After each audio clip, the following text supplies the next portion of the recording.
एहसास या जहेज? जहेज है क्या, क्यों दिया जाता है या फिर लिया क्यों जाता है? हमारे अंदर का इंसान और एहसास खत्म हो गया है क्या? लड़के के घर वालों को लड़के के मर्द होने पर यकीन नहीं होता कि मर्द है, कुछ कर लेगा जिंदगी में? कभी सोचा कितना बोझ होता होगा उन माँ बाप के जिनके घर में बेटियां पैदा हुई?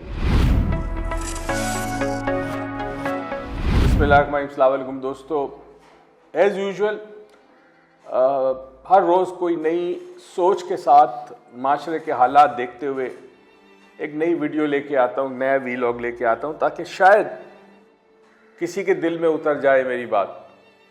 और अगर आपको ये जो हम छोटी छोटी वीडियोस दे रहे हैं आपको, जिसमें सोचने का मवाद है, फूड फॉर थॉट है, तो आगे इसको शेयर कीजिएगा। आज का जो मौजू है, जो बड़ा इंपॉर्टेंट था, कई दिनों से सोच रहा था, वो था एहसास या जहेज। ये दो अलग अलग चीज़ें हैं दोस्तों। ना मैं कोई मौलवी हूँ, ना आलिम दीन हूँ, एक आम सा इंसान हूँ, माइंड साइंसेस का स्टूडेंट हूँ। और चूँकि मेरा देखने का नज़रिया, देखने का जाविया बिल्कुल डिफरेंट है, इसलिए मैं जिस मौजू को भी लेता हूँ उसका एक अलग पहलू आपको बताता हूँ। और ये अलग पहलू हमने सोचना बंद कर दिया है। हम लकीर के फ़कीर हैं, जहाँ दुनिया जा रही है, जहाँ रस्म व रिवाज है, हम उसी को फॉलो करते हैं।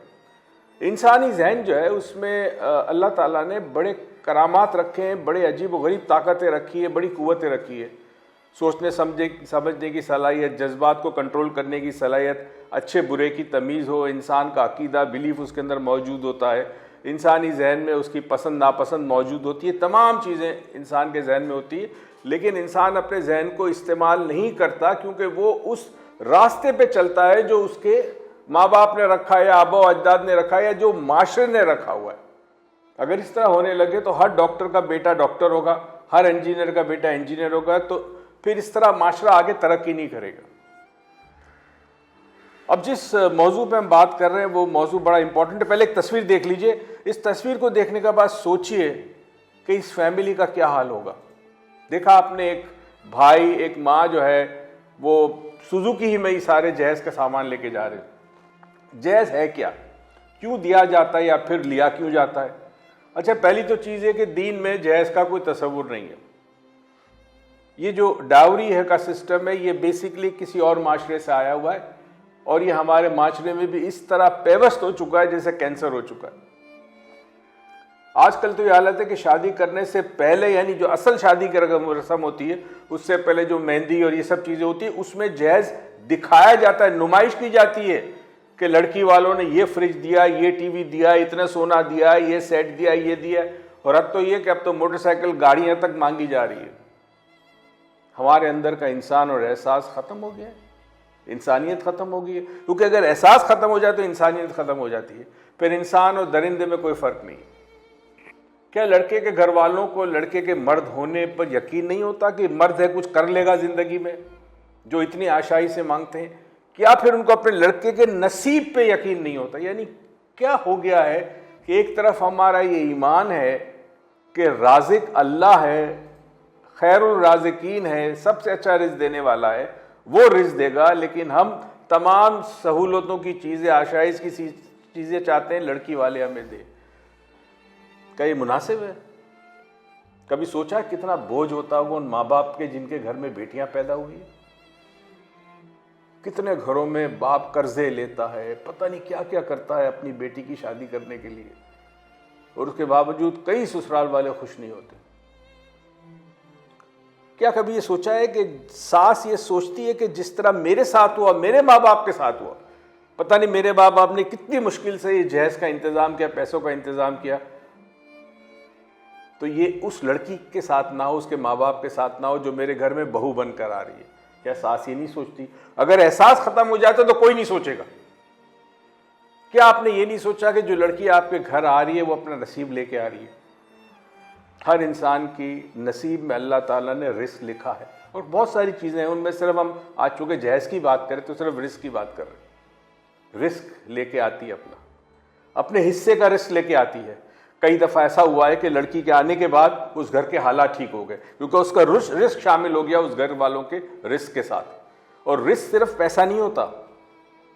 रिस्क पे कभी बात करेंगे कि मौला कायनात ने कहा रिस्क कितने इकसाम के होते हैं, बहुत इकसाम के रिस्क होते हैं, मगर हम यह बात ये कर रहे हैं कि घर के हालात के हिसाब से जो रोटी दाना है, जो पैसा है जो आता है, वो लड़की के नसीब से भी आता है। एक और चीज़ जो बड़ी अजीब व गरीब है, इस पर थोड़ा सा इख्तलाफ है मेरा, हमारे सुहेल साहब भी चाहते हैं कि मैं इस पर बात करूं। थोड़ी सी बात, अक्सर कहा जाता है कि लड़का बिगड़ा हुआ है, शादी कर लो सुधर जाएगा। हाँ, चांसेस हैं कि सुधर जाएगा, चांसेस है। वो इस वजह सुधरेगा कि जब लड़की आती है तो जिम्मेदारी बढ़ती है, प्लस अपने हिस्से का रिस्क लेके आती है, तो इस घर के हालात ठीक होते हैं। जब हालात ठीक होते हैं तो लड़का सुधर सकता है, लेकिन गारंटी नहीं है। तो एक रिक्वेस्ट है आपसे, लड़का सुधारने के लिए किसी माहिर नफ्सियात से कांटेक्ट करें, ना कि किसी लड़की की किस्मत दाव पे लगाएं। ये सोच गलत है। हाँ, ये है कि लड़के को जिम्मेदारी नहीं है तो शादी कर ले, जिम्मेदार हो जाएगा। शादी कर ले, हालात घर के ठीक हो जाएंगे, ये तो साबित है। अगेन कह रहा हूं, मौलवी नहीं हूं, मगर ये साबित है कि जब शादी हो जाती है तो इंसान के जो हालात हैं घर के, अगर गुर्बत है, परेशानी है घर के अंदर पैसों के हवाले से, वो ठीक हो जाती है। कमाल की चीज़ है ना। आपको पता है हिंदू धर्म में जो लड़की घर में आती है उसे लक्ष्मी कहा जाता है, मगर फिर वहाँ पे भी जहेज चलता है, वहाँ पे भी जुल्म होता है लड़कियों के साथ जो शादी करके आती है। मुझे समझ नहीं आता हम किस डगर पे, किस रविश पे चल रहे हैं। तो बराए करम ये समझ रहे हैं कि ये हकीकत है कि जहेज लानत है, लेकिन आप उस लानत के साथ जिंदगी कैसे गुजारते, इस लानत से समझौता कैसे करते? लानत एक बहुत बुरा लफ्ज है। तो कम से कम माशरे में ये सोच आनी चाहिए कि हमने अपनी बेटी को पाला पोसा, तालीम दी, अच्छे इखलाक दिए, इकदार दी, वो बच्ची किसी घर जाएगी तो उस घर की जीनत बनेगी, उस घर की इज्जत बनेगी, ना कि ये अपने साथ सामान जितना लेके जाएगी, जितना फ्रिज, टीवी, वीसीआर, पता नहीं क्या क्या। अब तो वीसीआर नहीं है, अब तो डीवीडी प्लेयर भी चला गया, मगर जो कुछ है उससे उसकी इज्जत होगी क्या? उसके अपने किरदार से इज्जत होगी। लम्हे फिक्र ही है, सोचिएगा। जब एहसास खत्म हो जाता है तो फिर ये सब कुछ होगा। तो बराए करम अपने अंदर और दूसरों के अंदर इस एहसास को जगाइए। हम में से हर एक शख्स का एक फ़र्ज़ है, और फ़र्ज़ ये कि जब हम बुराई देखें तो ना सिर्फ खुद अपने आप को रोके, मगर दूसरों को तरगीब दे के वो बुराई को रोके। अपना ख्याल रखिएगा। पाकिस्तान पाइंदाबाद।